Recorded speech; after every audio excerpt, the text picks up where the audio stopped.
ఇవ్వడం బాలేదు. సీఎం ఆఫీస్కు వెళ్ళిన మంత్రిత్వ శాఖల ఫైళ్లు మీరు కాకుండా మీ అబ్బాయి ఎందుకు రివ్యూ చేస్తున్నారు అనేది కూడా చెప్తే బాగుండేది. మరి ఏ సోర్స్ ద్వారా తెలిసిందో నాకైతే తెలియదు. సీఎం గారు చేయాల్సినటువంటి ఏదైతే ఫైల్ రివ్యూస్ ఉన్నాయో అవన్నీ కూడా నారా లోకేష్ గారు చేస్తున్నారనేది వీళ్ళు చెప్తున్నటువంటి మాట.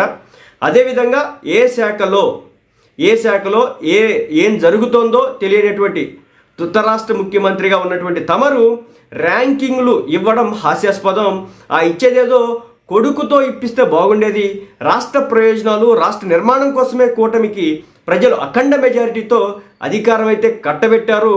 ప్రజలు పవన్ కళ్యాణ్ గారి కోసం పోలవరం మొదలు కేంద్రం నుంచి నిధులు తీసుకొస్తూ, అంటే పవన్ కళ్యాణ్ గారు పోలవరం దగ్గర నుంచి, కేంద్రం దగ్గర నుంచి అన్ని రకాల నిధులు తీసుకొచ్చే ప్రయత్నంలో ఉంటే ఆగిపోయినటువంటి రాష్ట్ర అభివృద్ధిని పట్టాలెక్కిస్తే మీరేమో మీ కొడుకు సీఎం ఆఫీస్ అప్పచెప్పి రాష్ట్రం కన్నా మీకు మీ కొడుకే ఎక్కువ అని చెప్పేసి, ఆ తర్వాత రాష్ట్రం అని చెప్పేసి చెప్తున్నారు.